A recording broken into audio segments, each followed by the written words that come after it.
What's up, everybody? Welcome to Podcast Now. I'm Alex, and in this video, I want to talk about South Park Snow Day yet again, and we actually got a gameplay trailer for this thing, and I gotta be honest, I really liked it. Seemingly, it's somewhat divided. I do think there is more positive than negative, and also granted, and I'm willing to, see both sides of things, I loved the first two games, and so them going in this direction is not what I wanted. Like, I would have liked a third game, a trilogy to those. So I definitely get that. And if that's where the anger is stemming from, I think that's understandable.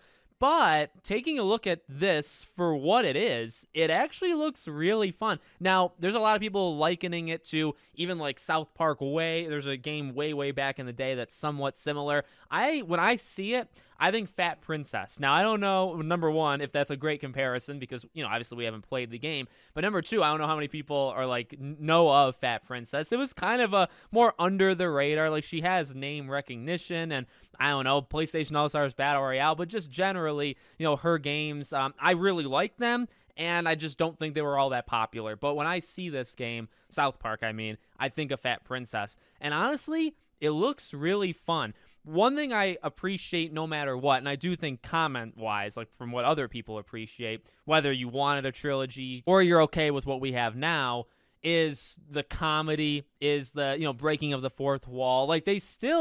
The way the dialogue is, it's still very much in the heart of what they've done previously. And I think those games are just genuinely good games as they are.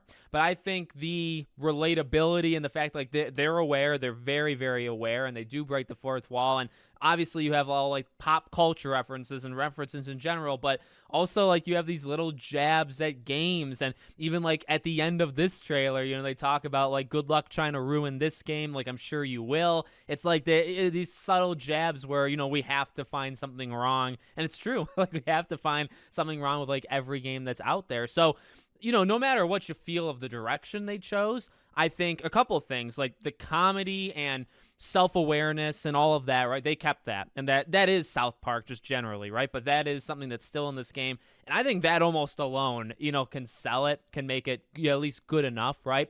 You have different locations, different characters. That feel of South Park is also still there. And I would say one step further, and maybe the last thing, is the visuals. They're doing something slightly different, but it's still very in line, at least in the cinematics or dialogue when characters are talking, seemingly, right, what we see, from what we've already gotten. So there is, I believe, a lot of heart, and it actually almost makes me just question more. I could see the negativity. I could see you saying, well, they're aware of what made those games successful, and they were very successful. And so they're doing something different, but they're keeping some of the heart and soul stuff in it. But then they're changing everything else. And it's well, why would you do that last part, right? Why wouldn't you just keep going?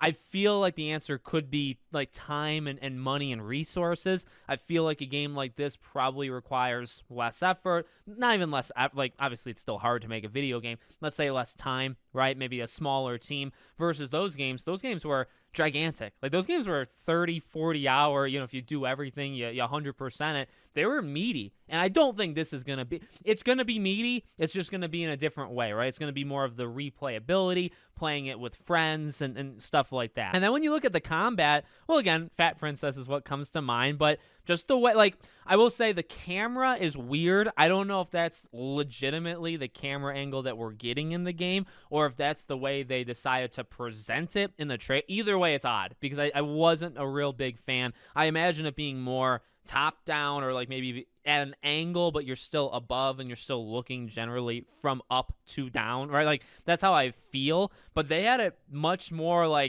almost third person in several of the shots in the trailer. So that was a little weird, but in the way of different weapons and different attacks and these special abilities, and it looks pretty fun. And again, if it's anything like Fat Princess was addicting. There's a little strategy, and there normally is some strategy with games like this. And then I will say, again, I'm fine with what we got. Playing it with friends is a huge benefit, right? Because now you're in that world, you're in that atmosphere, that again, self-awareness kind of thing, and you're playing it with other people. So like you all get to laugh at like the obscene kind of things that they're gonna say in this game, and just kind of get a chuckle out of it, right? And then get to also kind of battle together. I think there is really good value there. The biggest thing will just be, which is really an issue with a lot of these kind of games, we don't know fully what this game even is. How much is in the game? And then what like path do they want this game to take, right? Like is this supposed to be a game that lasts long term? So like is the game full and then every month or two like you add more stuff to it? Or the mistake that's made oftentimes with those, right, is that the game isn't very full and it incentivizes you to stay around to do the extra stuff, but then the game that you bought and you're playing it for that base game, there's not that much stuff there. So that is the worry. It's been the worry kind of the whole time, considering they are going more multiplayer. And again, that's the industry, right? They're following trends, and that is probably why they chose to kind of switch it up. But I see like immense potential still in I think this game can be legitimately good. I am very excited. I do forget about it. I forget about it from time to time, mainly because we just didn't have that much that we knew about it or seen from it, right? But, just like the day before Thanksgiving, it makes sense, right? Snow day and more like Christmassy, like this is the time of year that you would do stuff. I hope it comes out like sooner rather than later. I hope it's like a first half of next year kind of thing, because I would play it. I'm very excited for it, and I hope that it works, honestly. And I hope one day we do get a sequel to like Fractured But Whole, because I think that game is awesome. So let me know what you guys think in the comments. Make sure you're subscribed to the channel, bell icon turned on. I hope to see you all on the next one.